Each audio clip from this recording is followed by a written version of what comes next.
Two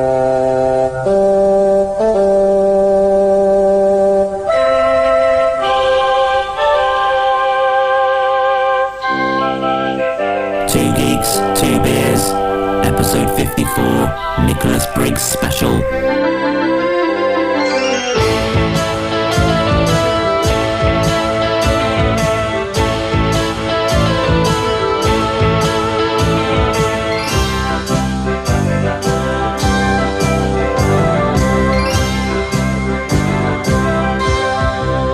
Hello, and welcome to episode 54 of Two Geeks, Two Beers, with me, Morgan, and, of course, Tom. Hello. So, this episode is something a bit special. It's only the second in our occasional series of interview specials. This time, it's with... Nicholas Briggs. Nicholas Briggs. Was it Nick Briggs? What does he prefer? Nick to his friends. Oh, right. So, Nicholas to us. Okay. Yeah.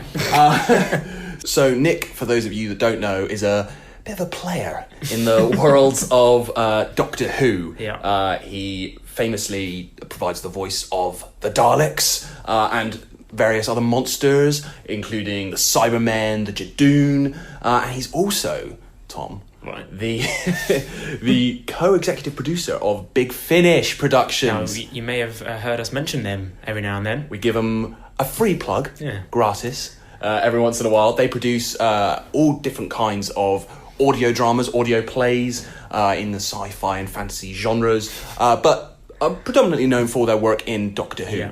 So we joined Nick. He was very kind to give us a few hours of his time, and we joined him at the Big Finish offices. Yeah, and there was a very shiny, massive Dalek in there. There It was was. very exciting. There was. Check we were out. in the right place. We were. So we sat down with Nick and we chatted all through his early geeky inspirations, how he became a Doctor Who fan. We talked to him about becoming involved in sort of fan productions and how that led eventually to his work with Big Finish and then eventually on the TV series itself. A must for Doctor Who fans everywhere. I think so. So without any further ado, here it is, a very special Two Geeks, Two Beers, or Three Geeks, Three Beers, Yes. with Nicholas Briggs.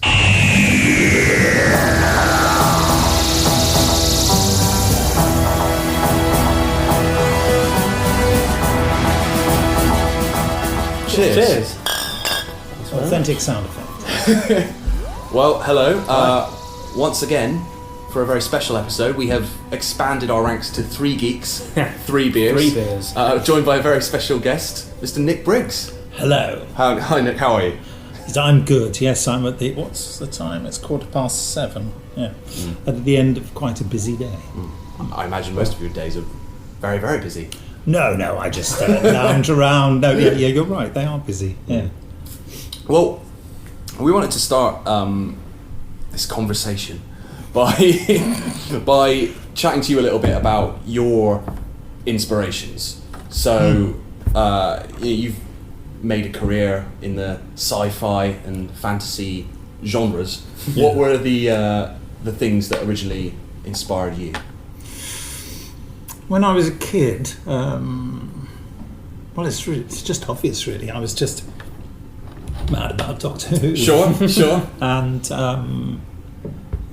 I also loved war movies, Yeah. which my dad and I had a real bond over. We would watch war movies, and he would mostly comment about how because he worked in the tyre industry, and how the tyres on the lorries were anachronistic. He said, they didn't have radials like that. That's a double ply. But I didn't know what he was talking about. That's an American lorry, but those are English tyres. Get all that sort of nonsense. I thought, how can you tell? They're just whizzing past the camera, And But now as a Doctor Who fan, you've got that obviously incredible eye for, that doesn't fit and that doesn't work. And I've seen that yogurt pot before. Yeah, and westerns as well. Yeah, so I loved all that, and there were lots of TV programs on in those days that were sort of completely mindless adventure stories, like Voyage to the Bottom of the Sea and Lost in Space and Tarzan. Vehicle velocity now equivalent to speed of light. Velocity now increasing beyond EM radiation. Next week, a visit to a hostile planet on Lost in Space. And just the other day, you realise when you're with younger people, like your good selves, that you have so many sort of cultural references, and you mention them to to younger people and they don't know what you're talking about. So the other day I had to explain to one of our production assistants, Alfie Shaw, who also produces for us, is a really nice guy. I just thought I'd mention that in case he's watching, listening. He's always watching. I mentioned Daktari. Have you ever heard of that? No, yeah. Of course you have. So now you have to explain it to us. And I said, "Oh, Daktari! Don't you remember Daktari?" I said it was like set in Africa, and it was like a zoo hospital, and there was Clarence, the cross-eyed lion, and it was probably quite racist. And Alfie said, "I think you can stop." And I said, "No, the theme tune's bound to be on YouTube." Yeah. So I got on, and then it was all that sort of Daktari, or all this kind of. But there's a reason that one hasn't been rebooted by Netflix yet. Indeed, Yeah. yes.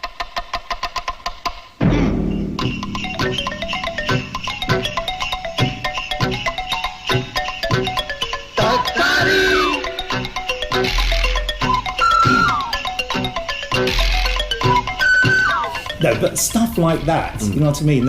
None of it bears any close examination now, but it was all about adventure and firing guns and ducking and things blowing up and, countdowns and all that sort of stuff. So that was very much the kind of storytelling I grew up with. So in comparison with all that stuff, Doctor Who was really quite intellectual.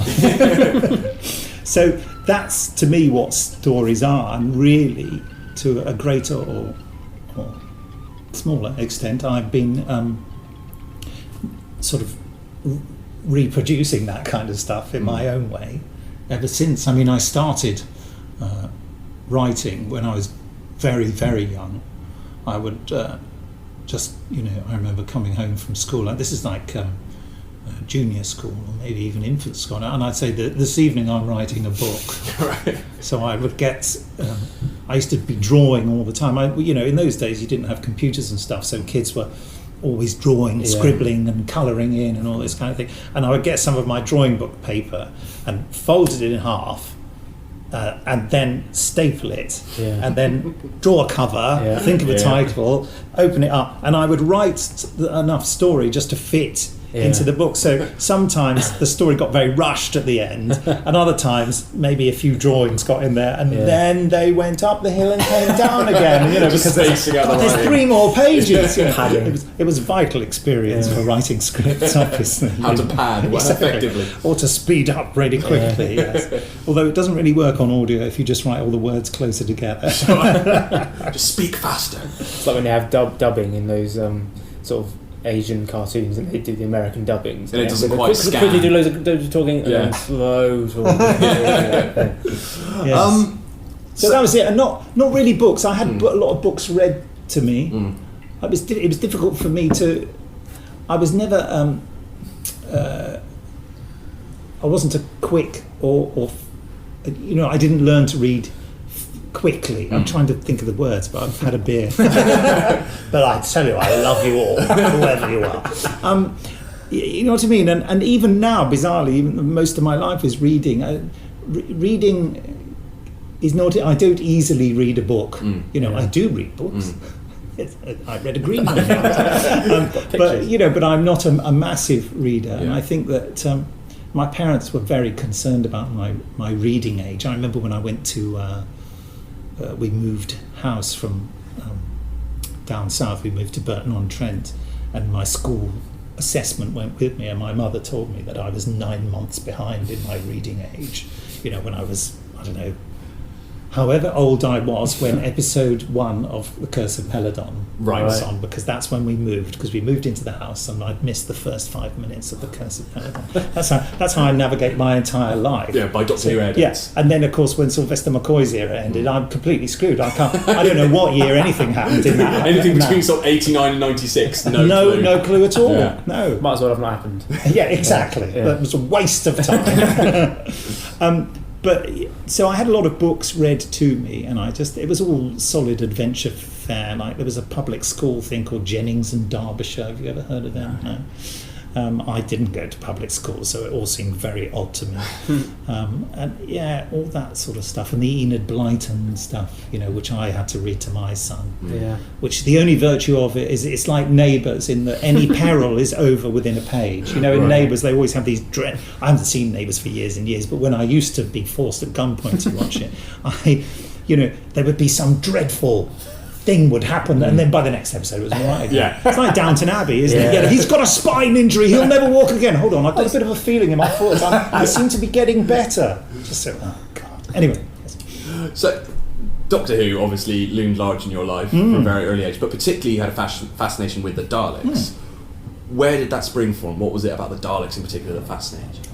Well, it's difficult to know what you were thinking as a child. And I've said many times before, I did seem to be overly preoccupied with the voice.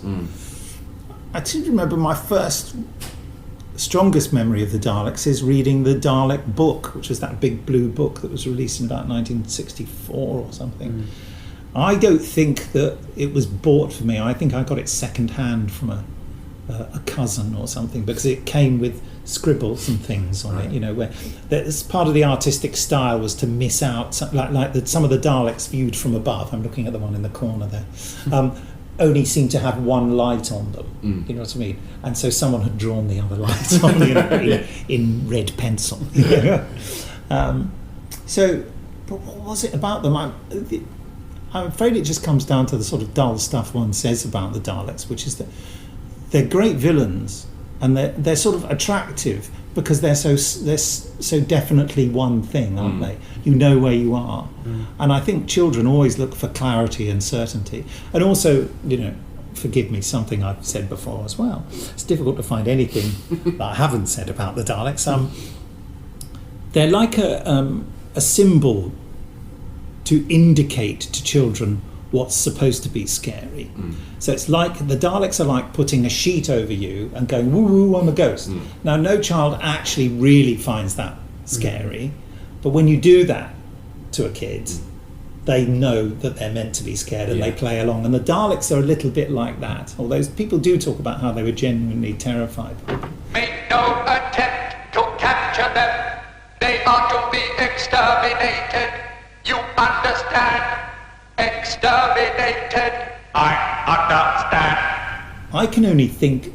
I remember being terrified by that chap Lesterson in Power of the Daleks, where he's sort of hiding from them, and all that. I remember his reaction to them. His fear was scary. Exactly, and same with Patrick Troughton. I mean, finally seeing again after years and years that one surviving episode of Evil of the Daleks, before the Daleks come out of the doors there in the laboratory. I was just doing a brilliant door mime. It's a shame this isn't audio. Totally wasted. It's completely. You think you'd know how to work on audio by now? No, I didn't. And his eyes are almost watering with fear, aren't they? Because he's keeping them open for so long, and he's you can see he's suspecting it's the Daleks. And I think it's the fearful reaction that other characters had towards the Daleks that I found scary. Because when you're a kid, you look for your emotional cues from the significant adult in the room, which in that case was the Doctor, wasn't it? I know the misery they cause, the destruction.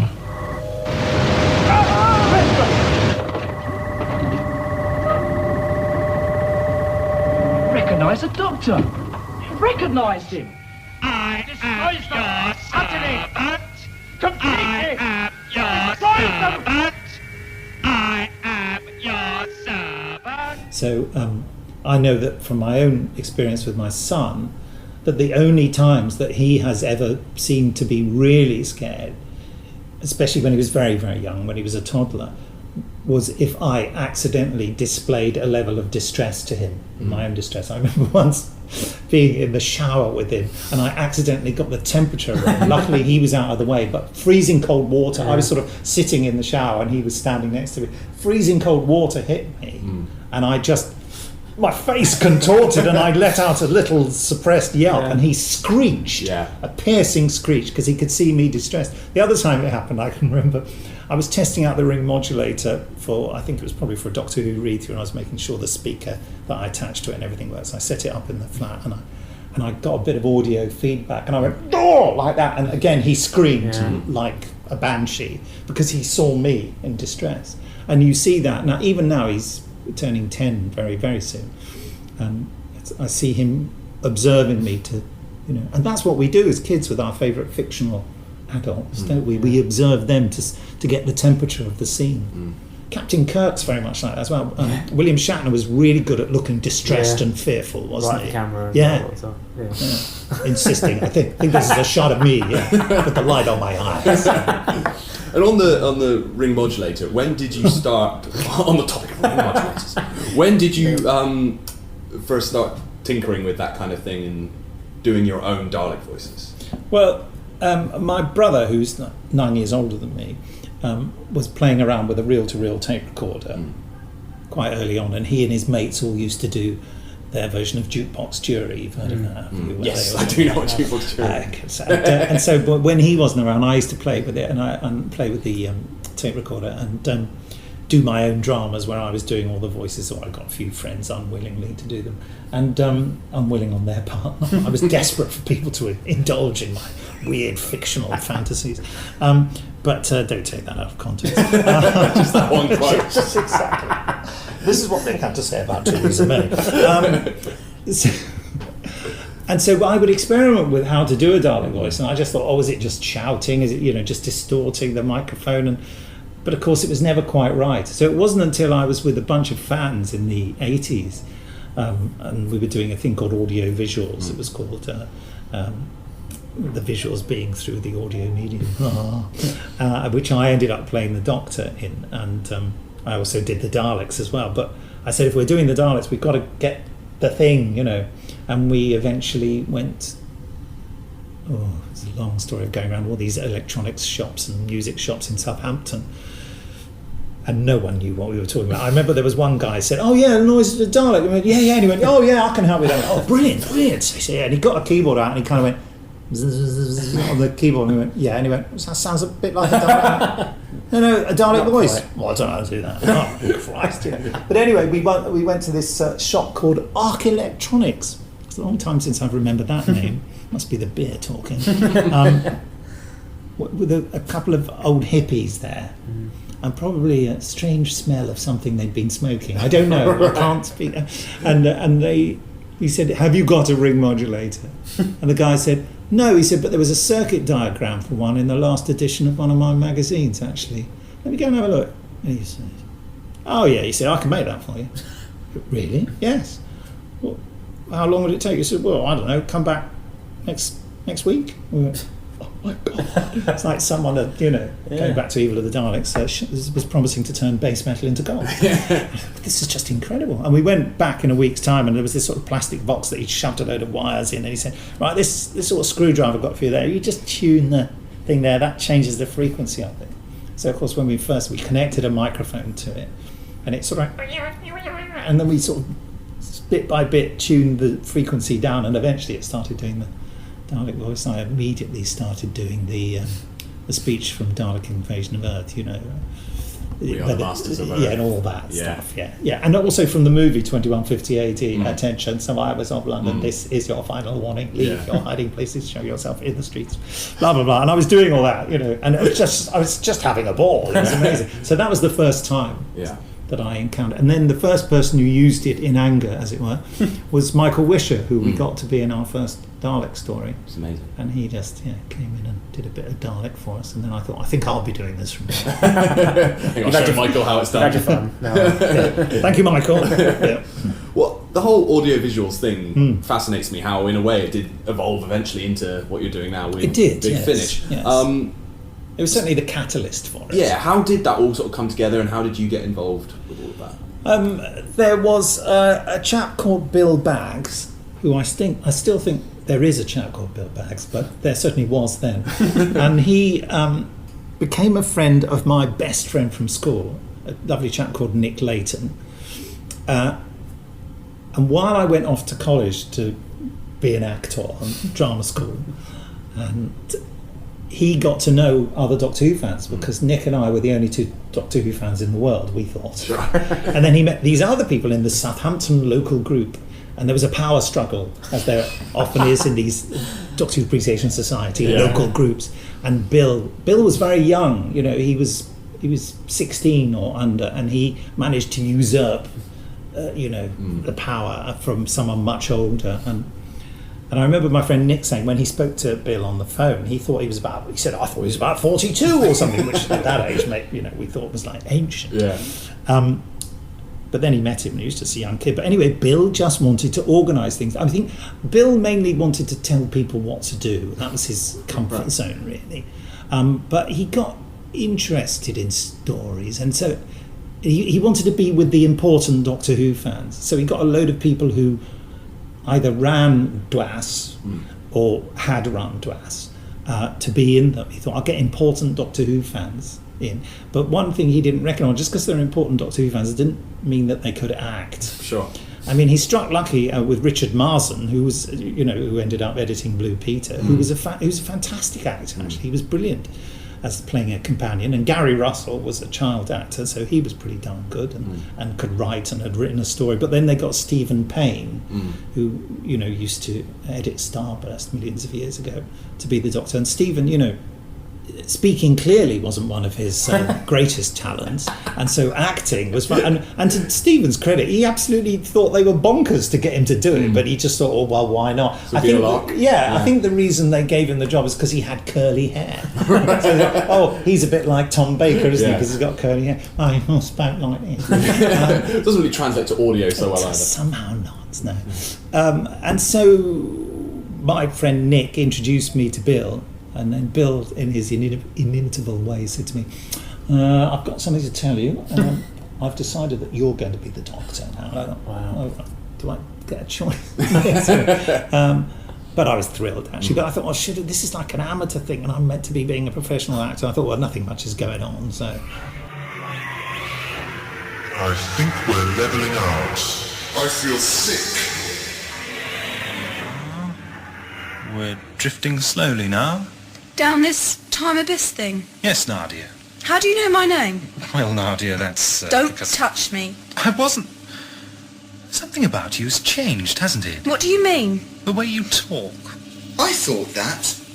Don't listen to him, Greg. He's trying to trick you. But he knew my name too. I realise that this must be very difficult for you. I don't have to listen to you. Greg was right. You killed the Doctor, you set a trap for him, and when he fell for it, thinking you needed help, you aged him to death. Whoever needed help is still out there. That's who brought us here, wherever here You're is. not the same person. I am. People just don't change. You have, Nadia. What about that linguistics book you were reading? What's that, Greg? Look, I just wanted to forget everything about Homeworld. I'm not there anymore, it doesn't exist anymore, but every time I heard my own voice, it reminded me again. So I decided I had to change it. Change the way I speak. There you are, people do change. Not quite the same thing, though, is it? No, I didn't change by choice. You see, our friend out there is a time traveller by genetic design. What, that blobby thing? Yes. It didn't understand my inability to traverse time without the protection of the TARDIS. Lucky I'm a Time Lord. Why? Well, because it means I can regenerate the cells of my body. It'll save time and energy if you accept that. Yes, you'd like that, wouldn't you? Yes, Nadia, I would. Now, don't misunderstand me. I admire an inquiring mind. It's very healthy to... Don't give me that. But, young lady... Don't talk to me like that. I'm sorry. But you must understand that there's a lot at stake here. What are you talking about? Well, I can't remember as much as I'd like to. That's what's so infuriating. So yeah, I did it and got involved in the writing immediately. I mean, the first thing that happened was he gave me a script to do, and I read it. I said, "Well, this is dreadful." And he said, "Right, have you got? How can we put it right?" And I said, "Well, you need to do this." And I think what happens here, this blah blah blah blah. And he said, "Okay." And then he sort of gave me a typewriter and sat next to me and said, "Well, go on then." Right. So I thought, "Oh God!" So sitting next to this 16-year-old, and I was like 21 or 2. Yeah. So it seemed the age gap seemed enormous. That's enormous. Yeah. It's, I mean, now Bill is sort of in the same age bracket as me, really, I suppose. And so, I rewrote that, and then I kind of thought, I've been writing all my life, doing stuff. I wrote while I was at drama school. I did a lot of writing. The course I did was a lot about dramatic structure, not just about the craft of acting. We had to identify what was important in a plot and how plots worked and all that kind of malarkey. So, so I started writing stories for it. And then my friend Nick had a Porter studio. I don't know how interesting any of this is. It just happens to be true. We'll cut it. Cut it and just speed up. 1.5. so I got fascinated by that technology at 4-track recording, so I started borrowing that off him or going round to his place while he was at work. And all of this was done while I was on the dole, being an unsuccessful actor. So I just started to learn all these skills. I mean, I'd been messing around with tape recorders all my childhood anyway.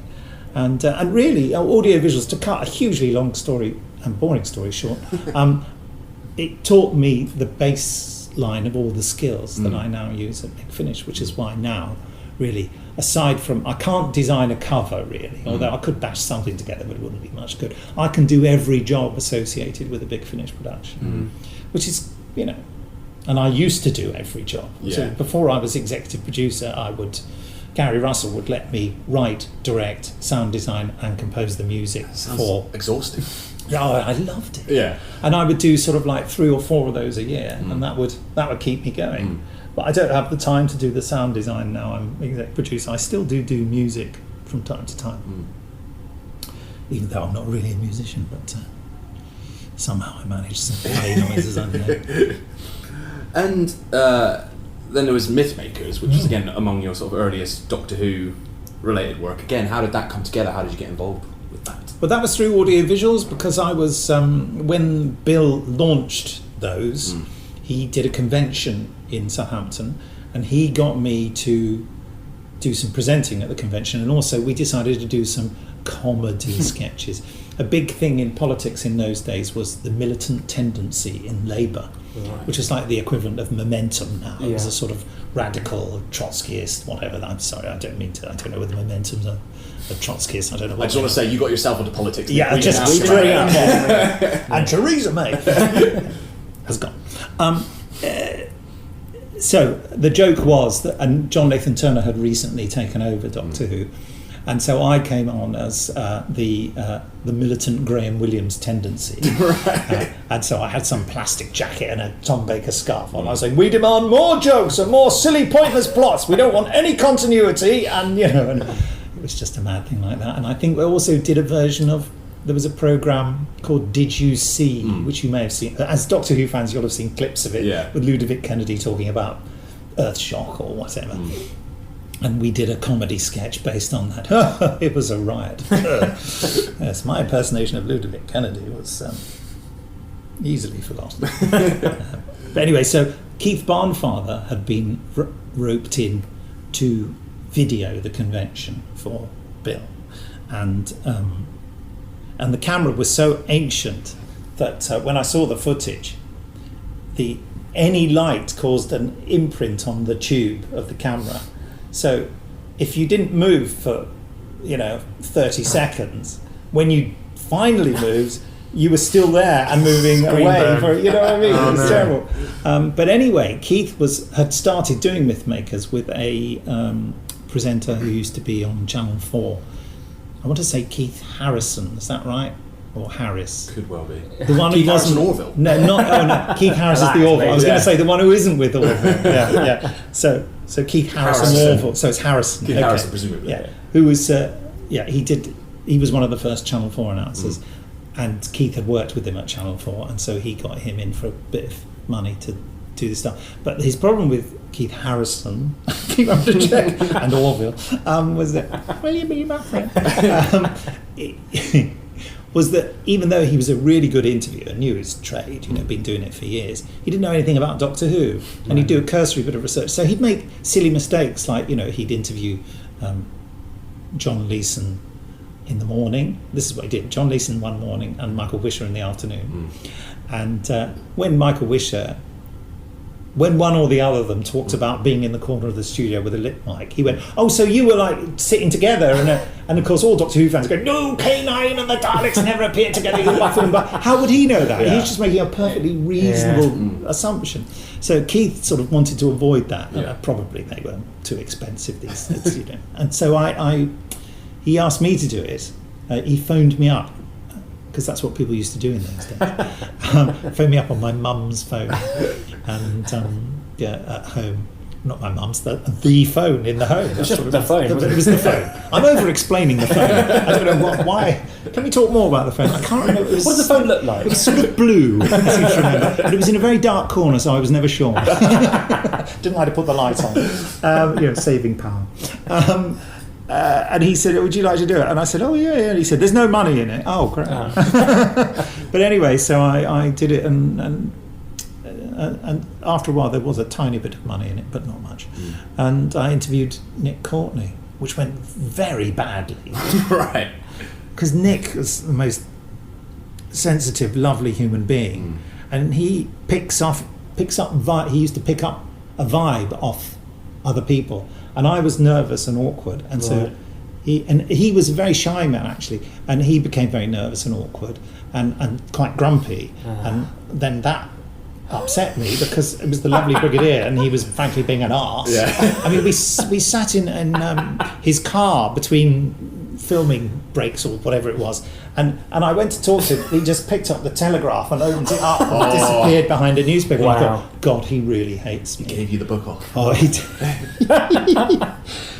But then a month later, after it had been edited and it was out, this embarrassing, awkward interview, where incidentally I first discovered that I was going bald at the back. That's how long I knew my hairline was receding. To make matters worse. Yeah, it started with me looking up to the monument in the one from Mordred Undead, and I'm like this to the camera. Then I turn around and go. But I remember looking at it thinking, oh my God, there's like a little sixpence worth of gap at the back. How things have changed. That's an audio representation of my head, folks. Honestly, I'm not slapping my thigh.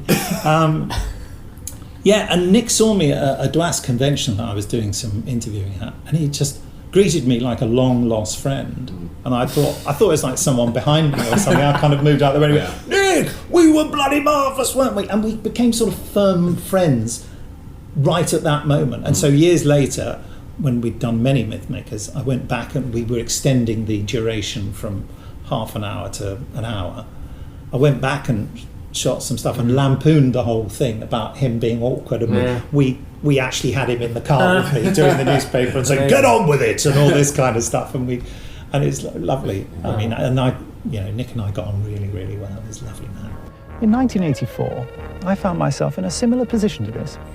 I was doing my first Mythmakers interview, and I sat myself down in a car next to the celebrity, the star guest I was going to interview, and I sat and waited, and he was reading the newspaper, pretty much as he is now. And I sat there, and he read the newspaper. And do you know something? He didn't say a word to me. I thought to myself, what a miserable git. Still, the years have passed, and now Nick Courtney and I have become the best of friends. We bump into each other at conventions, we have a pint, Excuse me, will you stop waffling on and run opening titles, please? Run titles. And as a Doctor Who fan, you suddenly plunged into this world where you're meeting a lot of your kind of heroes and people you admire. What were some? It was horrible. Well, no, but what were some of the most memorable experiences? And was it always a positive experience? They say don't meet your heroes. Was it always? Yeah, it was horrible because I couldn't relax. Yeah. And so I was always.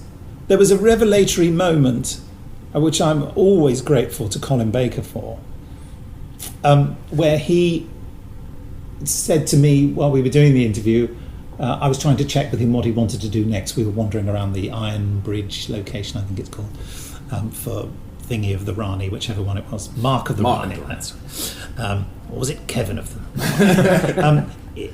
And he said, "You're the boss. You tell me." And I think some people think Colin's got a bit of a reputation for being difficult, and he can be quite gruff. But he's very certain. He gave me huge confidence, and he treated me like I was the bee's knees the whole time. And then the next one I did was Sophie Aldred, and Sophie and I are the same age, and somehow spending a day with a girl who's the same age as you, that's an old-fashioned way of referring to a woman. We had a cracking time. Yeah. We also, she was from the area that I've lived in London for a long time, in the Brockley area. So we just and she's lovely. Also famously lovely. Yeah, famously lovely, easygoing. And we're sort of, really chatty and friendly to this day. I mean, you know, like Colin, she is one of the few Doctor Who celebs who, you know, not that I necessarily want to, but who I could just phone up to ask about something not related to Doctor Who. I could just chat to, you know. I'm Sophie Aldred, and this is called Challenge Sophie. Now, I'm here to pick up Nick Briggs, because apparently he's going to interview me today. More fool him. So let's have a look out. He looks like a likely character. Hop in. I'll hop in. Always such a I hope you realise that you've got a cameraman and a sound man in the back of your car. Oh my goodness me, still have. Must be myth makers. Right, are you ready? Yeah. Hold on, boys. I'll belt up, shall I? Oh yes, please. Just belt We've had up. lots of letters about that. Right, I've got to go very slowly here because of poor old cameraman. And preferably not backwards. Yeah, and she did end up living very close to where I lived in Brockley for a while. In fact, for the first big Finnish play I directed with her in, she phoned me up and said, since I live around the corner from you, do you want me to give you a lift to the studio? And I said, yeah, that would be great. So she turned up and she was massively pregnant. And there she was driving me to the studio. And I remember getting into her little car with her bearing me on to fit her bump under the steering wheel. I said, I feel this is round the wrong way somehow, Sophie. She said, oh, totally ridiculous. And we just spoke about all our former relationships and things, right. All sorts of filthy gossip. But yeah, so that changed things for me. And after that moment, and I can't remember how they go in sequence after that, I did start to relax. Yeah. But up until then, it had been excruciating. I mean, really horrible. Yeah. I mean, Carol Ann Ford, who's lovely and I get on well with, you know, I remember she had an arrangement in her house where there was a bathroom and you went indoors to it and there was a door, you'd go into the bathroom and you'd lock it, and then you could come out of another door that went to the outside world. The garden is what they call it. People who haven't been drinking beer call it the garden. I'm calling it the outside world. I'm just going into the outside world. So I locked both doors, and so no one in their house could get into the bathroom. And it has to be said that she did not see the funny side of it. I could see her struggling not to go, you idiot! You know, she's like, well, we'll just have to break one of the doors, won't we? They shouldn't have such a complicated bathroom system. Exactly. Well, do you know, that's what I was thinking, but I couldn't say that to Susan Foreman. Also, we had to remount the recording because on the first day, we were doing it with two cameras, but they were doing live cutting between cameras. And in those days, cameras were connected to their video recorders by huge, what they called umbilical cords, which carried sound and vision, you see, which is why they're extra thick. And there's a lot of vision in that pipe.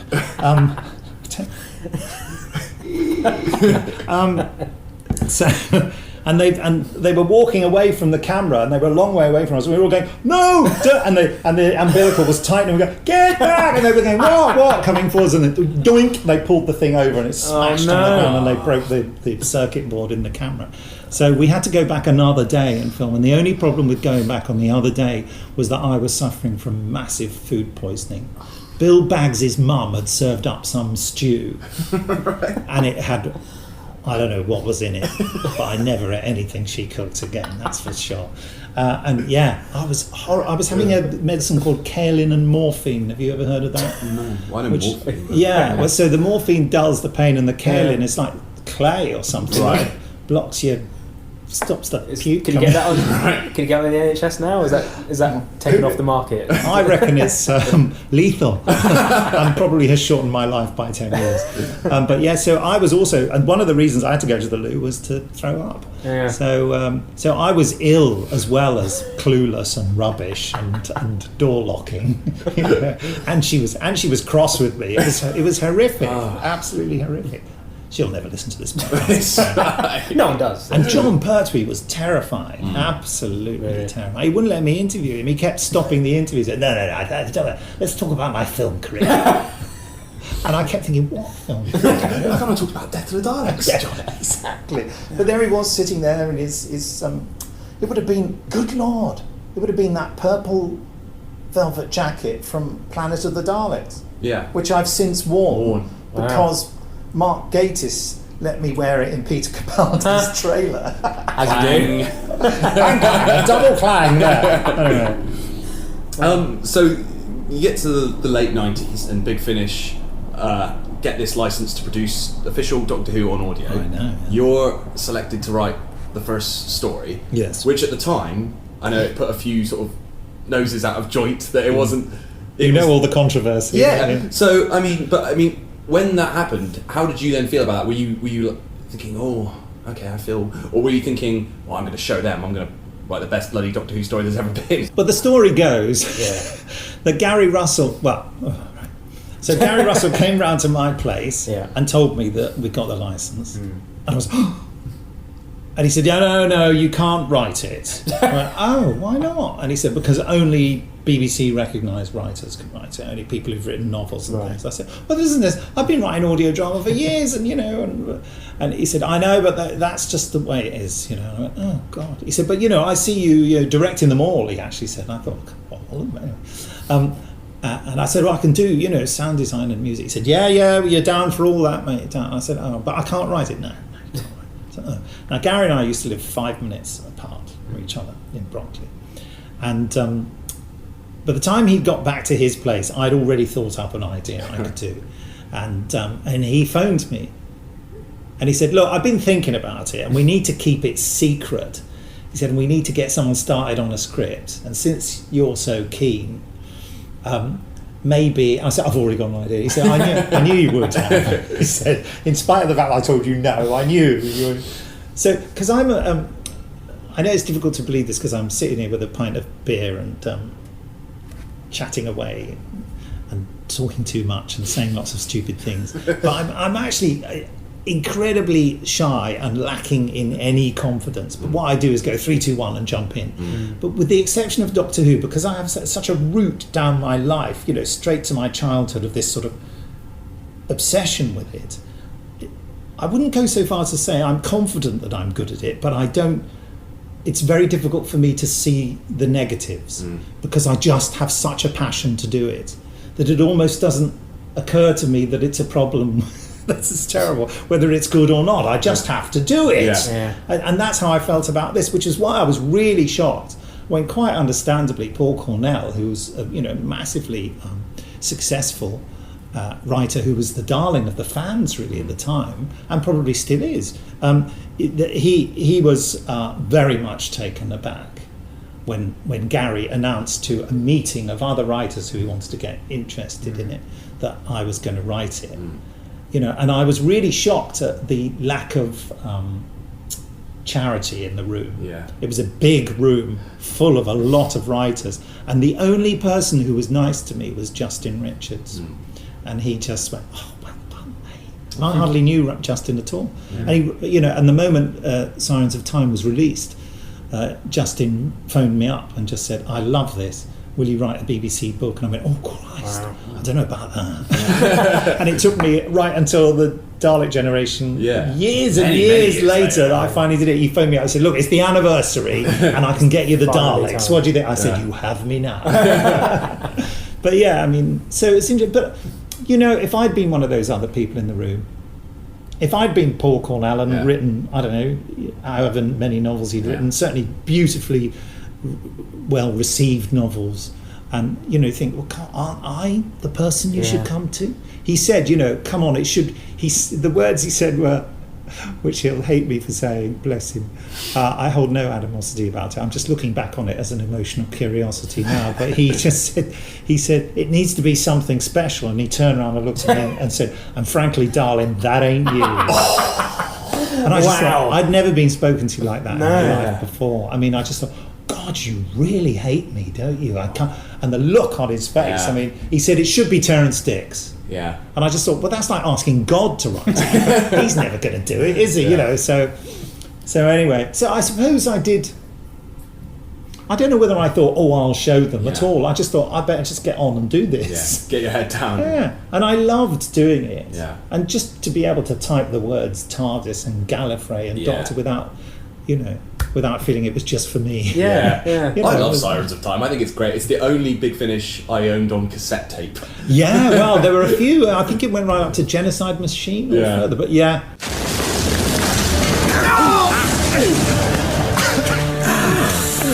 You all right? I think I've broken something. What about you? Yes, I'm fine, thanks. I rather think I broke your fall. Oh, sorry. I'll survive. Oh, can you two help me up? Yes. Okay. Yes. Yeah. Go! Careful! Oh, we're going to make a fine team with you two having to help me walk. I do hope you're not going to be tediously noble and suggest we leave you down here. The thought had crossed my mind. Where are we going to go anyway? Isn't it obvious? I suppose it is, really. You mean find the Temperon? Well, they've obviously got it here somewhere. Perhaps it's the source of their time travel power. Undoubtedly, I'd say. Yes, it's... sorry. No, you were there first anyway. Okay. Well, I was just going to say, from what we overheard, it's evidently being kept here against its will. Maybe if we find a way to set it free. I think that's a little rash at this stage. All we know for certain is that Gallifrey has been conquered by these Knights of Alicia and that the Temperon is involved somehow. And so are we. Come on. There should be a lift around here somewhere. Best foot forward, doctors. Oh, God. I think it holds up. It's something like 20 years later, which is Yeah, mad to think about. I think I was irritated at the time because there were a lot of important fans who were a little bit disparaging of it, and I felt that Gary sort of tacitly took on board their criticism as a baseline, and would sort of approach conversations with people along the lines of, well, okay, we've done that, now we're going to really... I thought, whoa, don't kind of make a baseline of your assumption that what I did was dreadful. Yeah. I don't think it's the biggest... For many years, it was the biggest seller because it's number one. And people are collectors and they start with number one. But it's... I don't think it's the biggest seller now, but it's certainly up there. You know, certainly did extremely well. But yeah, we were sort of feeling our way, really. I mean, and I wrote and directed and did the sound design and the music for it. That's just crazy, isn't it? I remember that it was so naive. I was trying to save paper, so I printed the script out in 2 columns, right. Sort of like 8 points or something. You know, and I remember the actors all complaining about it. But of course, now I'm even older than they were when they did it, which is terrifying.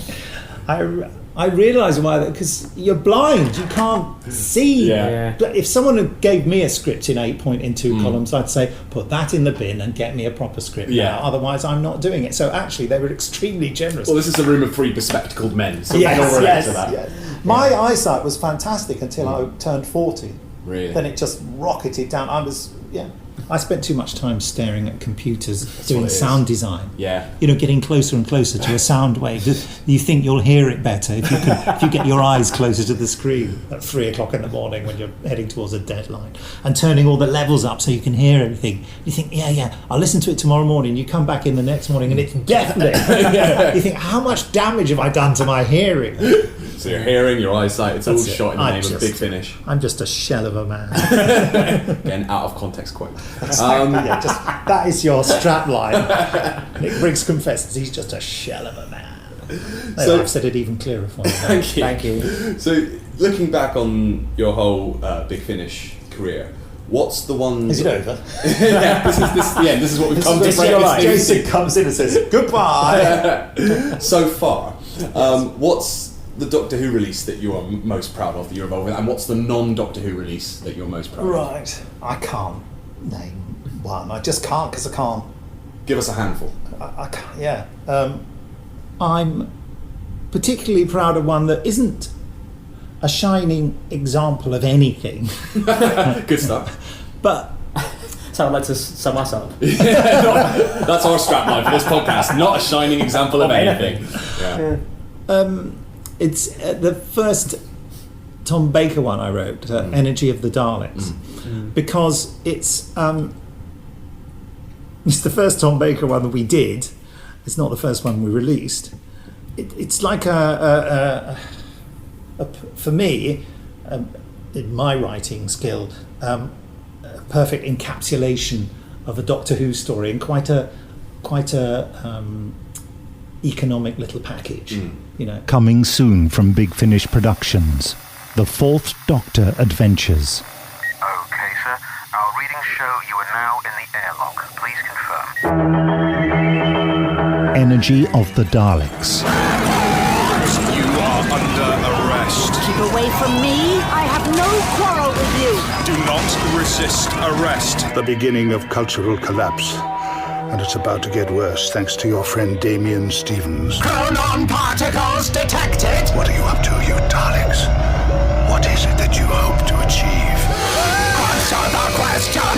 Answer. You will not force me to speak. How many of you inside that thing, then? Just me and the doctor. Doctor? Hello, yes, that's me. How are you feeling?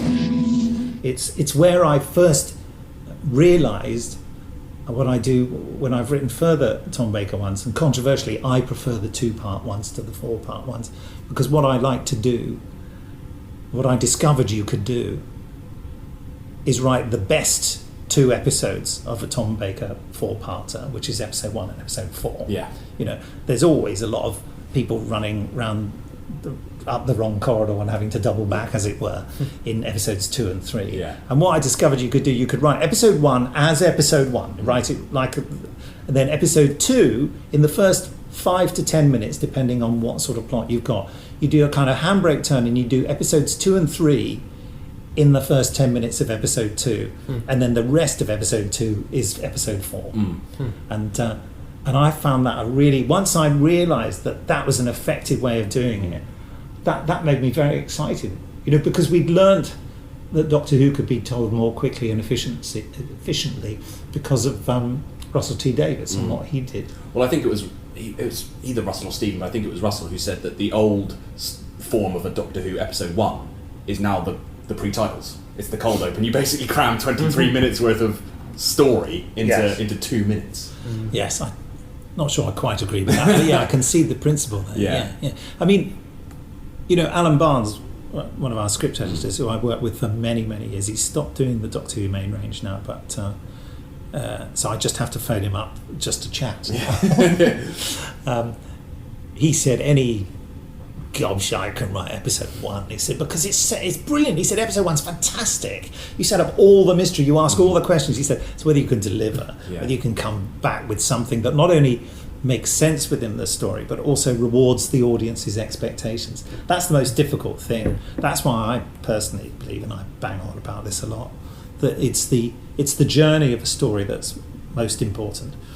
Because every time you start telling a story, you set up in the audience's mind a set of expectations and a wish list. And the chances of you being able to fulfill those expectations, because you've never met these thousands of people, and to tick the boxes of their wish list, the chances of that happening are, very unlikely. So so most of the audience, no matter what you do, you are going to, in some small or large way, disappoint them with your ending. So you better make the journey good. So that even if it doesn't quite... That's the thing people talk about all the time. Well, he should never have done that. Oh, they shouldn't have killed him. Everyone starts writing their own story in their head once they start listening to... Well, we've seen with Game of Thrones recently is a very high-profile example where people are furious about the ending, but you're exactly right. Yeah. That's what happens, and we're all a bit like that. It's very rarely that you experience some entertainment and find the ending totally satisfying. Which is why I always like to cheat especially when I'm doing big sagas, and never write an ending. I get to what, and I just put another cliffhanger there, which makes me go, ooh! It also guarantees that you get another series. That's sure. Although, funnily enough, I did finish Dark Eyes with a very resolute ending, and then Jason said, no, we need 3 more box sets of this. And I thought, I've done it, I'm finished. Thank you very much. Let's get some other people to do it. And what about a non-Doctor Who release for Big Finish? They're no longer available, but to listen to, the 2 Strontium Dog 2000 AD releases. They were great. I thought they were amazing. Yeah. I thought they were both written by Jonathan Clements. Yeah, starring Simon Pegg. With Simon Pegg, who was so moody. He was quite scary. He was filming Shaun of the Dead at the time. Right. So just at that sort of cusp of going over the top. But he hasn't even got the excuse of he's now over the top. He wasn't quite there yet. No, he was very, He also wore a baseball cap indoors, which I always think is a bit stupid. Yeah. But I think he's a brilliant performer, and he's amazing. He only did it because he had to play Johnny Alpha. Yeah. And I think he probably found the fee and the conditions and the professionalism appalling. But he certainly gave that impression. Yeah. But he was amazing. Yeah. And they're just such fantastic adventures. Jonathan Clemens' writing is brilliant in that. I would, perhaps slightly unpleasantly say that Jonathan never really quite worked for me as a Doctor Who writer, although he did some really... I liked Brave New Town and Sympathy for the Devil was great. But they never really felt like Doctor Who. But yeah, they made me laugh so much. I was in one of those. No, I think... Was I in both of the bloody things? I remember playing a character called Slick Squid.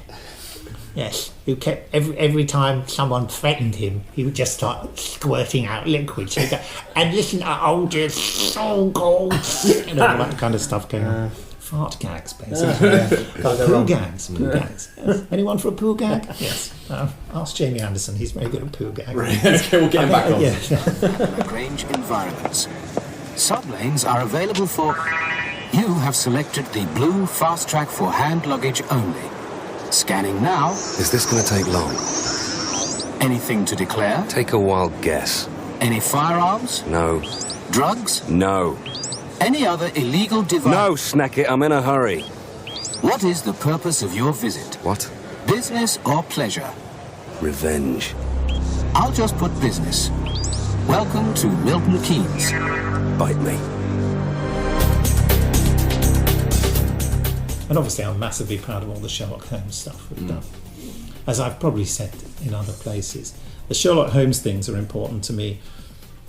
Not because I'm a huge fan of Sherlock Holmes, because I am a fan of Sherlock Holmes, but I'm not a huge fan of Sherlock Holmes, but it's just very... It reminds me what it's like for the actors playing the Doctor. So it makes me kinder to them and more considerate. Because when you're the person, although frankly in our Sherlock Holmes Dr. Watson has more to say because he has masses of narration. But when you're sometimes on your feet all day having to be the cleverest character who speaks fast and has to sound smart, that's really difficult to sound smart if you're not that smart. And how tiring it is and how you have a sort of responsibility to jolly everyone along as the leading man and all that. It's massively exhausting. So that makes me think, just when the doctors get a bit irritable or tired or to a point in the afternoon where things aren't going quite as well as they'd wanted to go, to have a little bit more understanding for them. My dear Watson, will you accompany me in the morning to the gates of the jailhouse? Holmes, stir yourself. We have a case. Just chanced upon the most intriguing story. There you are, my darling. Don't call me that. You've got 20 seconds to remove yourself from my sight. My God! What's happened here? Mr. Mott, stay back. This is no sight for a lady. I'm no stranger to death.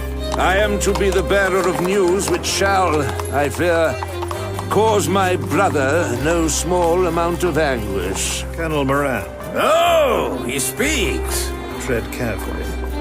Do not stray from the path of civilization. You didn't even mention the prisoner. I should mention the prisoner. Oh my God, I'm massively proud of the prisoner. Well, I should have got that plug in. Thank you for reminding me. Yeah, the prisoner was the least popular announcement we ever made. Because people were, don't touch the prisoner. How dare leave you? it alone. Yeah. And I thought, I would feel the same if I were you. Yeah. But I'm doing it and I had a compulsion to do it, like my Signs of Time sort of compulsion. And and then we got the most positive. We didn't get any negative reaction. And the only real negative reaction I've heard of is the Tim Beddoes, who runs Network, the video people, and he won't listen to it. Really? To the point that I've sent him the files and the CD, and he for free. Yeah. He still won't listen to it. He says, "It's not Patrick McGoon, is it? So I'm not interested." I said, "Well, obviously it's not Patrick McGoon. He's dead, isn't he? God." No, I'm doing the third series, sort of now. Exciting. Yeah.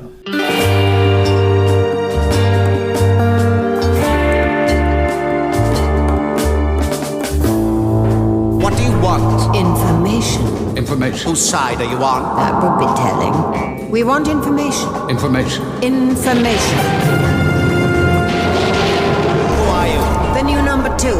Who is number 1? You are number 6. I am not a number. I am a free man.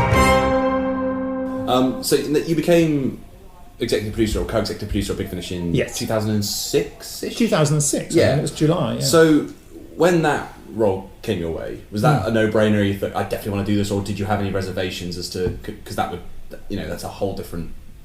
Well, Gary, who had taken the burden on his shoulders almost, to mix a metaphor, single-handedly, for 7 years. During that time, there had been difficult moments, and in my less charitable moments, I say about my dear friend Gary Russell that he's a bit of a serial resigner. Right. And I think he resigned 3 times right. Before he finally went. And on some of those occasions, I can't remember whether it was all of them or most of them or one of them, Jason Haig-Ellery came to me and said, I assume Gary's just told me on the phone that he's going, so I assume you'll do it. Yeah. And each of those times, one. and each of those times, I said, God, no. Right. I said, it looks like a terrible job to me. I mean, because his the office was just around the corner from where we lived, and I would sort of come back from the pub late at night, and the light would still be on.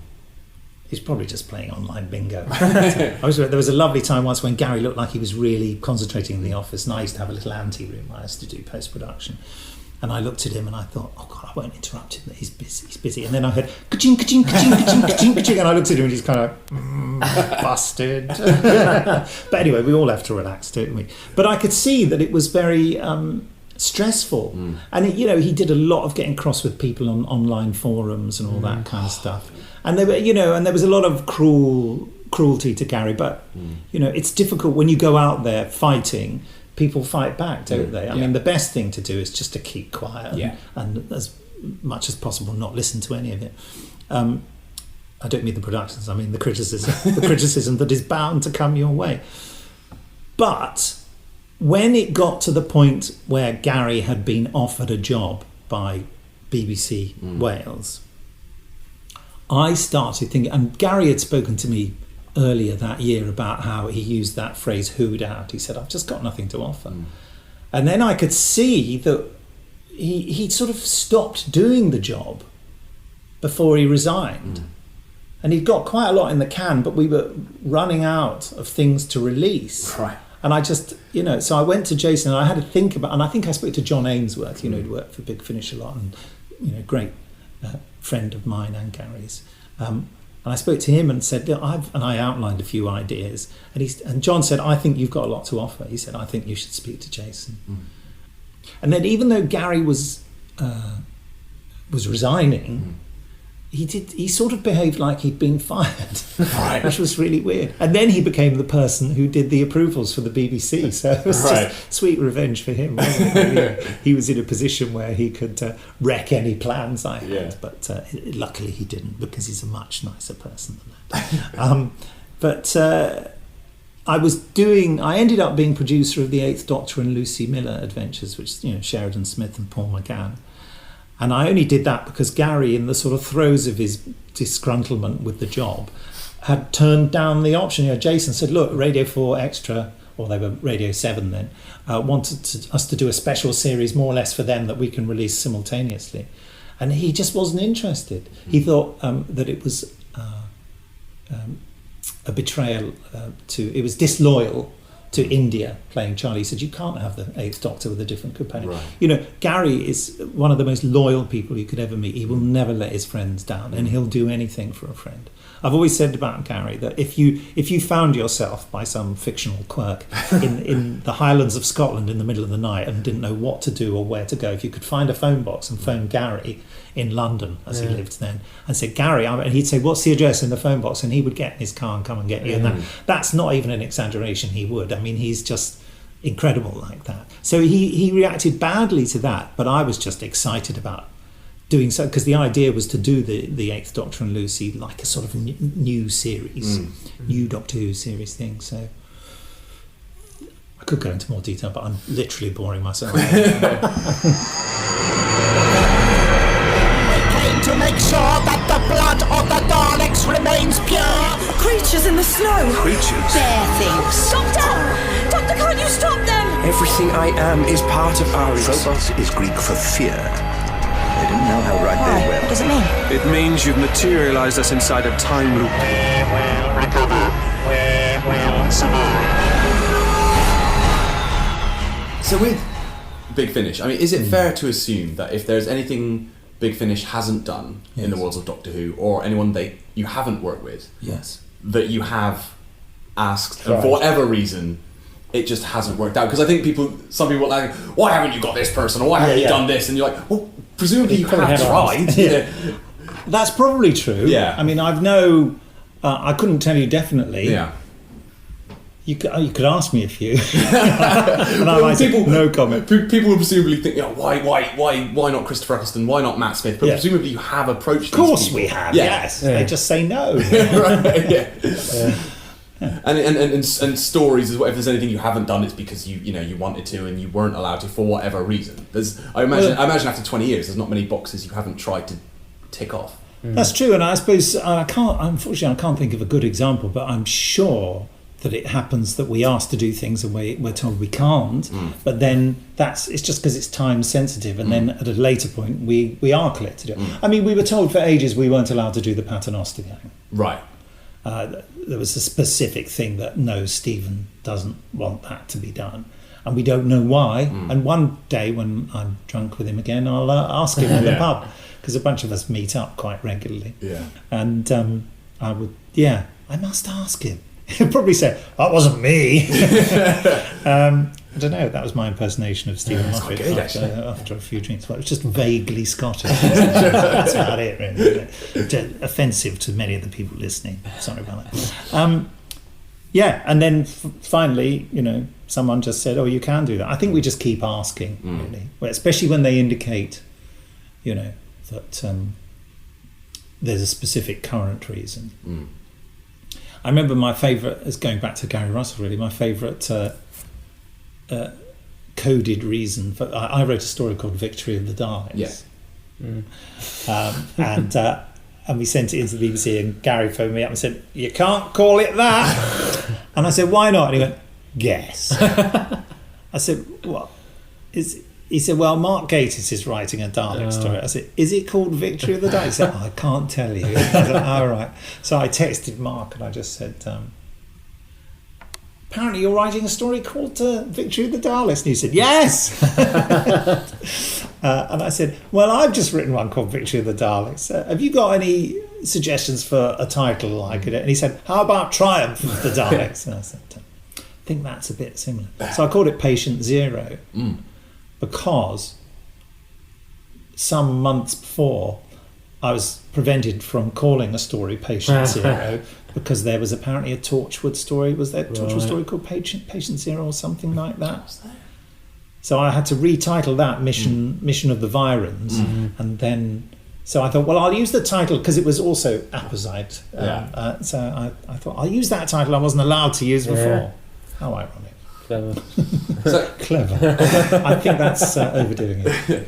So if rights and all those other complications were no issue, what property would you love to tackle at Big Finish? Because it's a running gag in all our episodes, the amount of times we talk about something, go, Big Finish, you do an audio drama. Yes.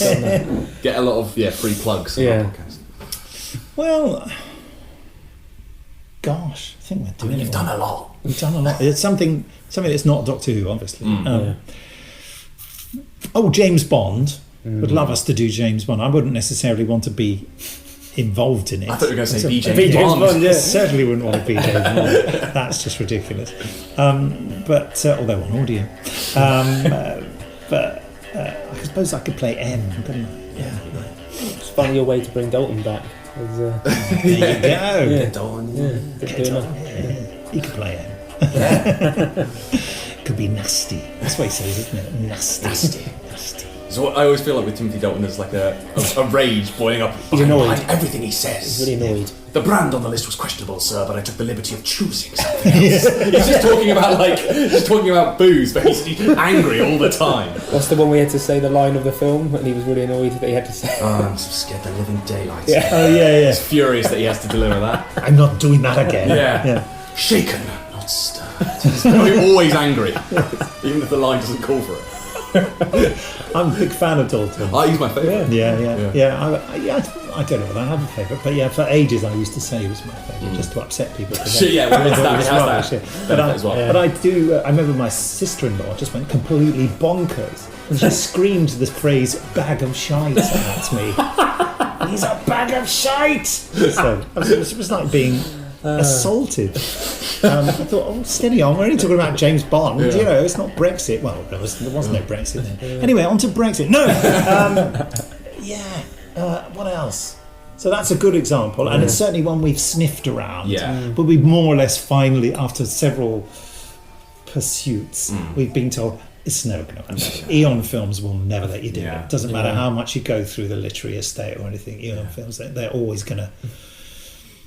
it just came to me then, and I've forgotten again. Star Trek. Right. I'd love to do Star Trek. Yeah. I've been trying to find a way of getting the rights to just do audiobooks of the Star Trek 1, 2, 3, 4, those books with all the episodes adapted by James Blish. I would love to do those, but finding someone to give you permission to do that, honestly, it's not that they said no, you just can't find it. No one will own up to having the right to tell you no.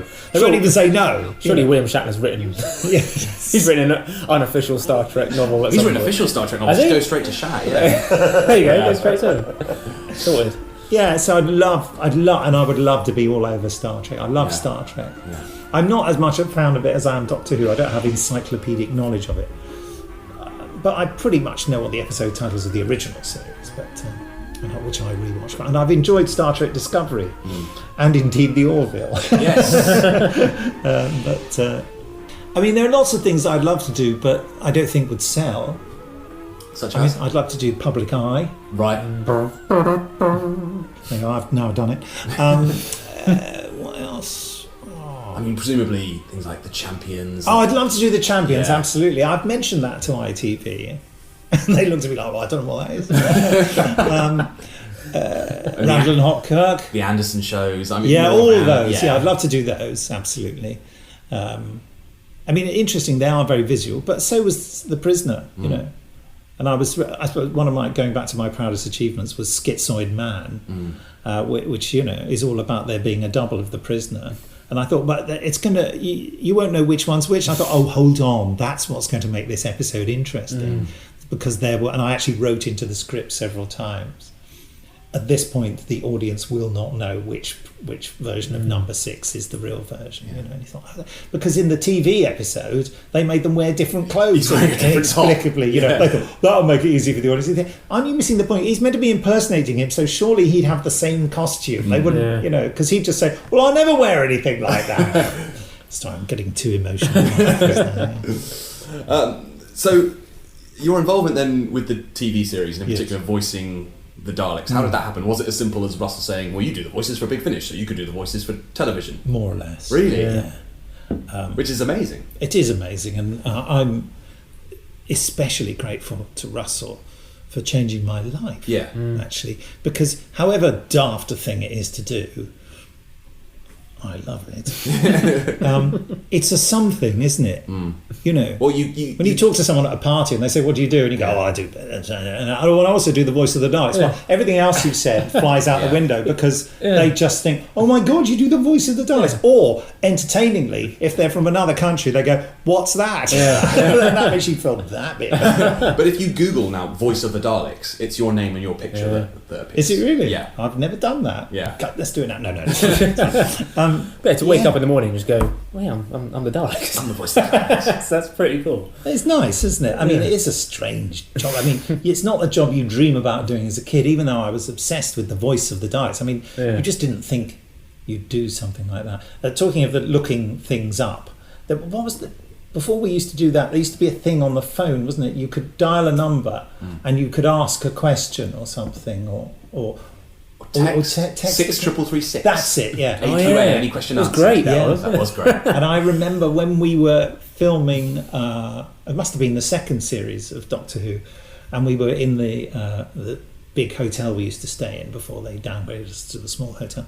And I was sitting there with Noel Clark and a few other people, and we were doing this. And he said, "All right, I said, come on then, Briggs." You know, he put in his name, who is Noel Clark, and it came up with like 2 or 3 options of different Noel Clarks. And he was like, "Oh, right, Briggsy, let's see about you then." He put in, "Who is Nicholas Briggs?" And he said, "Nicholas Briggs is the voice of the Daleks." And he was really gutted. And I was laughing my head off. I was going, "How come you're more famous than me? I'm like a film star." Oh, bless him. What was it like on set for that first series of Doctor Who when it had been off air for so long and no one really knew? Obviously Russell was involved and Chris was involved, so people knew there was a good calibre, but no one knew if that was going to be a success. No, that's a fantastic question, because it's very easy to forget that when we first did it, we had no idea how successful it was going to be.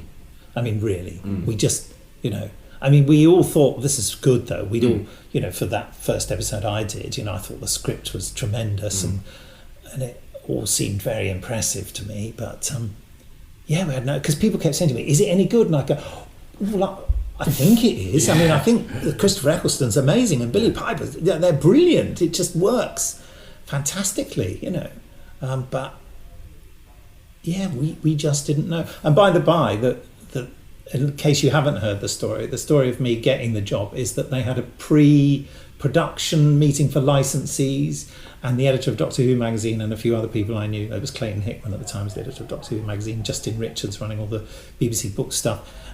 They were there, and Russell did a thing saying, "Oh, we're having the Daleks and everything," and Clayton put his hand up and said, "If you're doing the Daleks, is Nick Briggs doing the voice?" And Russell said, "Yes, he is, but don't tell him because we haven't asked his agent yet." At which point, Clayton phoned me and said, "Briggsy, don't tell anyone I've told you." Right. And then Justin Richards phoned as well and said, "Don't tell anyone." So when they asked you, did you have to be like, "Oh, what an enormous surprise"? Thank you. Well, I primed my then agent and said, "Look," because he was a hopeless drunk. I said, "That's not even a joke, it's hilarious. But he's dead, it's fine."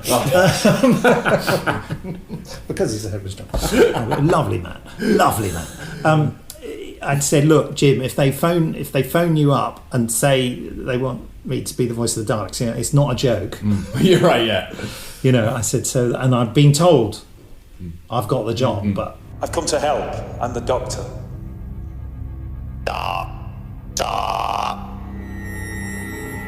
Impossible.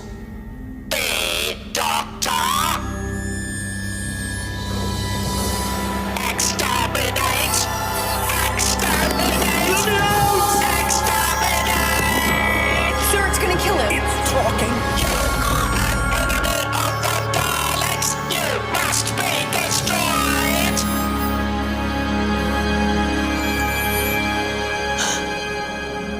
It's not working.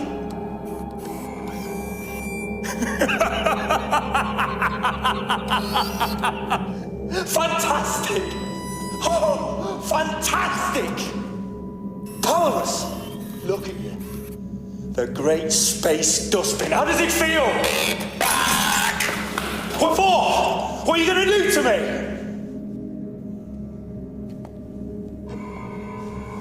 If you can't kill, then what are you good for, Dalek? What's the point of you? You're nothing! What the hell are you here for? I am waiting for orders! What does that mean? I am a soldier. I was bred to receive orders. Well, you're never going to get any. Not ever. I demand orders! They're never going to come! Your race is dead! You all burn, all of you. 10 million ships on fire. The entire Dalek race wiped out in 1 second. You lie!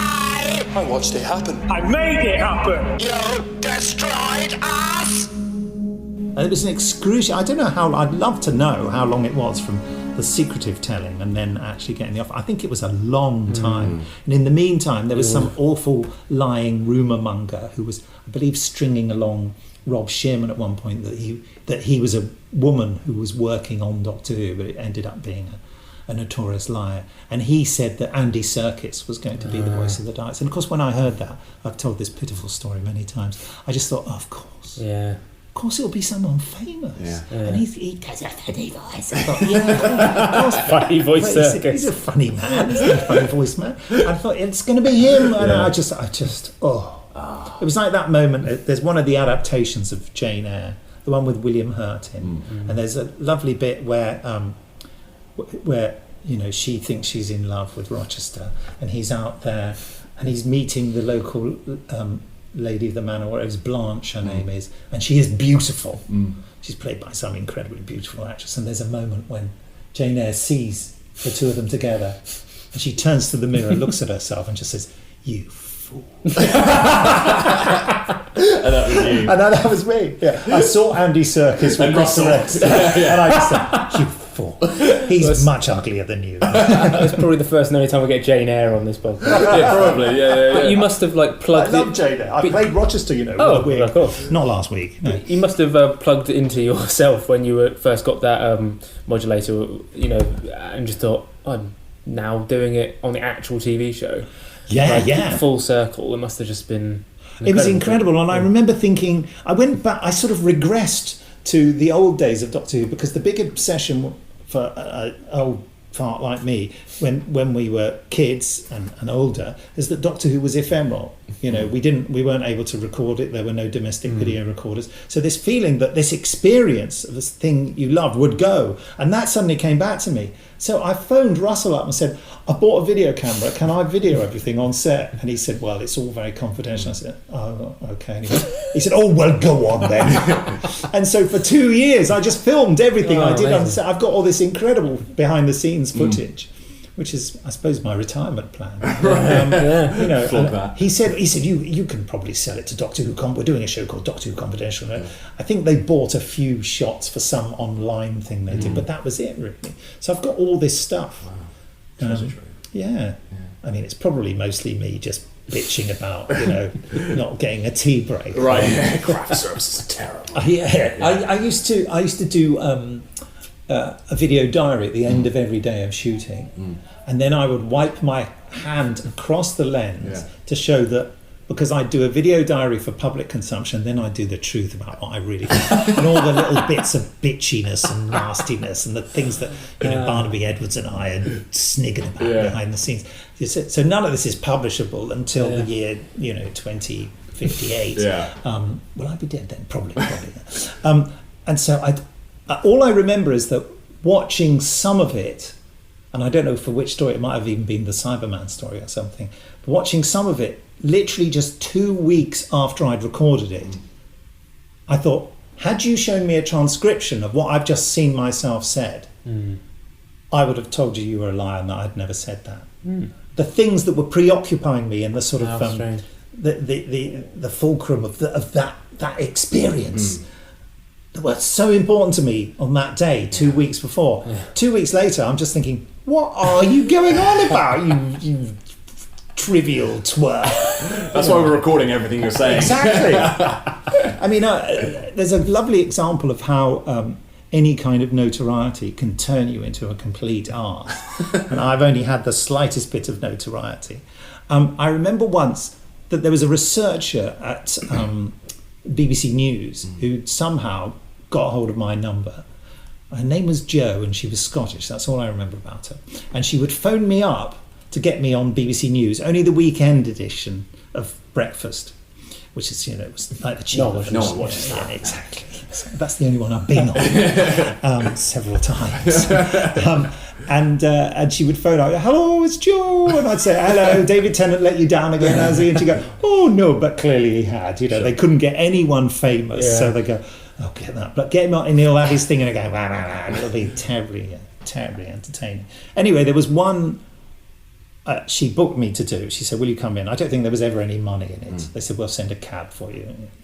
And then one of her colleagues phoned and said, "Oh, hello, this is so-and-so from Radio 5 Live, and I hear that Joe's booking you for BBC Breakfast. I wonder whether, before you do BBC Breakfast, whether you'd pop into the Radio 5 Live studios." This was all at Television Centre in those days. That's an interesting fact. I just thought, who cares? This is all in my potting shed in those days. Will you come in and do it? And I said, well, I'm already getting up at whatever early time it was in the morning. That seemed dreadfully early to me then. And they said, yeah, well, we'd have to send the cab. We can rebook your cab to come in at what? And I thought, Christ, that's early. That's Saturday. And I went, okay, yeah, fine. Oh, all right, fine.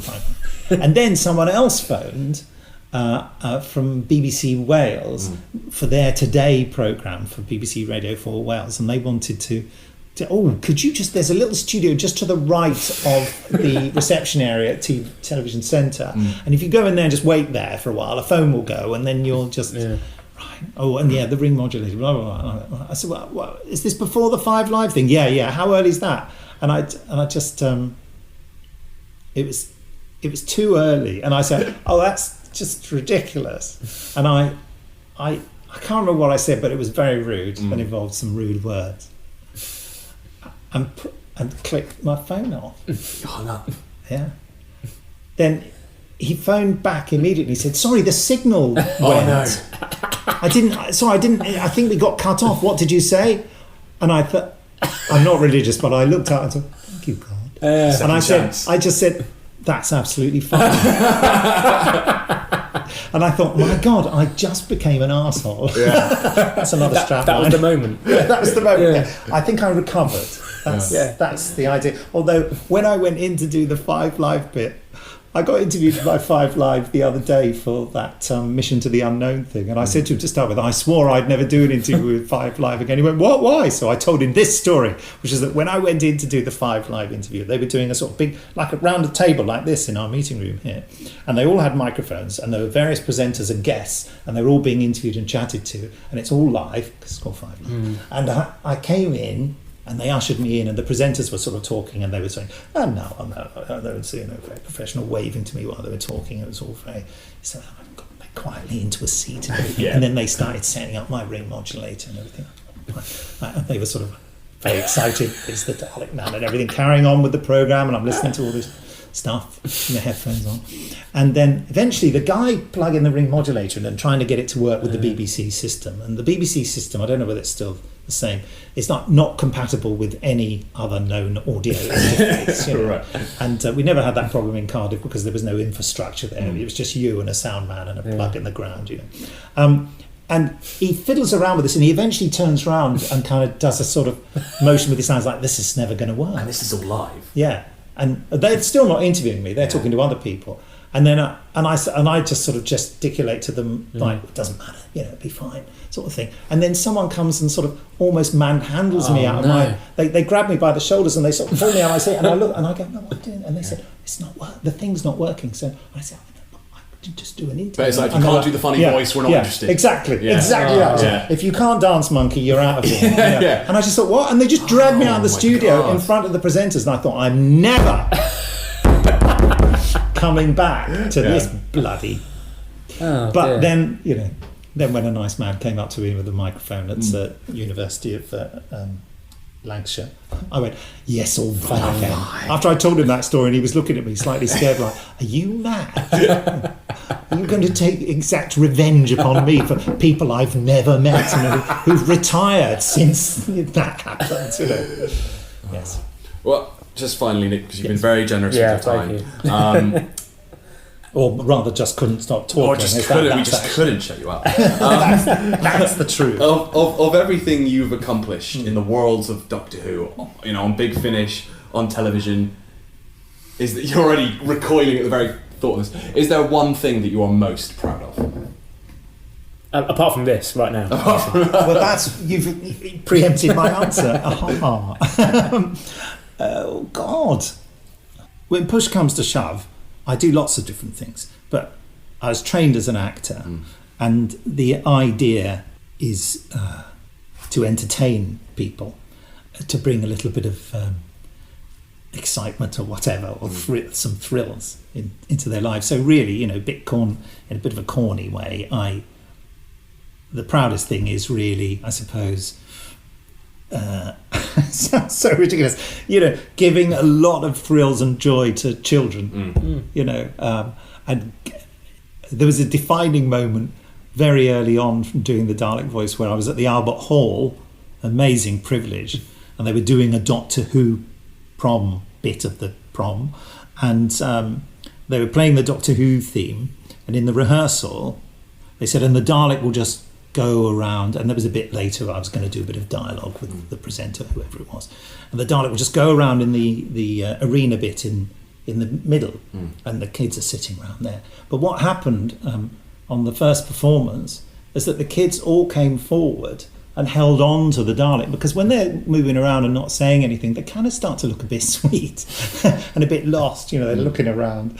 And the Dalek couldn't move, and Paul Barnaby Edwards was inside trying to move it, and these kids were just hugging it and hanging on to every appendage, you know. And I'd said, before the performance, I said, should I say exterminate? And whoever was in charge was, affronting me. I said, this is a concert. Music is playing. You will not speak during the music. I said, sorry, sir, I felt like such a fool, you know. We had a real faux pas. But then when this happened on the first performance, they came over to me and they said, on the next performance, could you maybe shout exterminate? And so what happened? The same thing happened. All the kids got over the Dalek, and then I just shouted, exterminate, and they all just ran for the hills. And I just thought, there is the power of the Daleks. Amazing, wonderful. Well, thank you very much again. Cheers. And cheers. One last cheers. I've been a bit restrained. Normally I'm a real guzzler, but since I'm just talking constantly. I've made my way through a whole bottle. Hey, you've done well.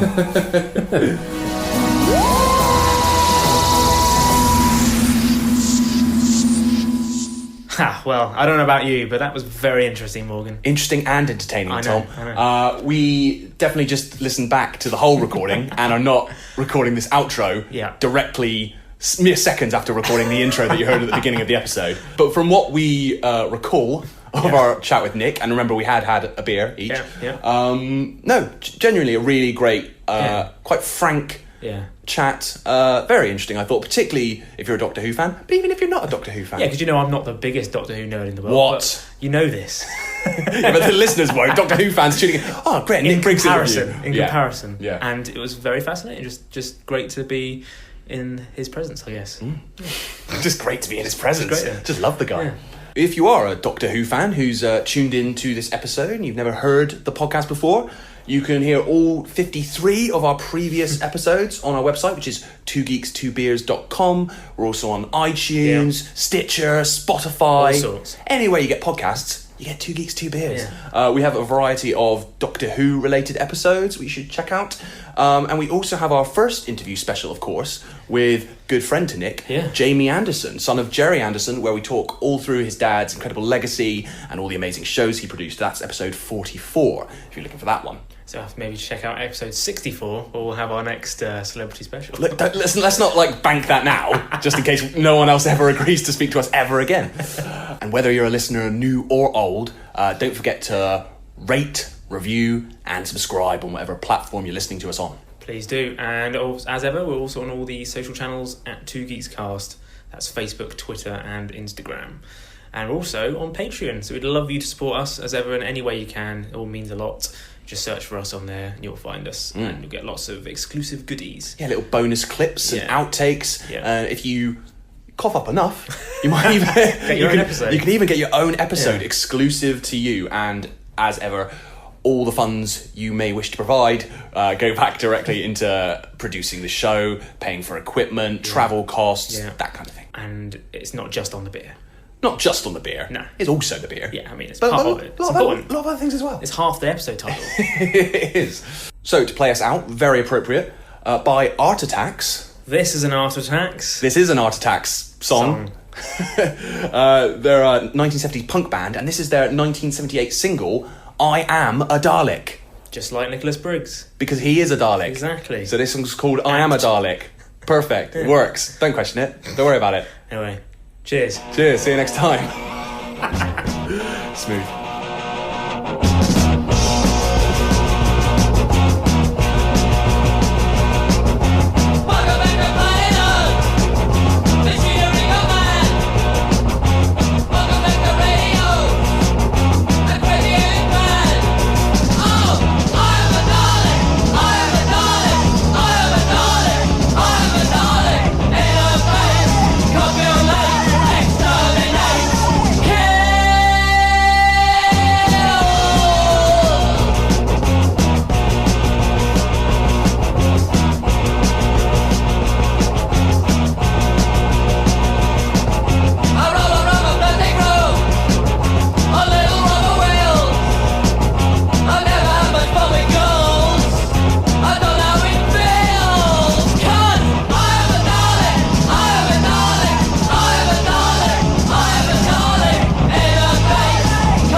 Cool. Wonderful. Thank you very much. Pleasure. Thank you.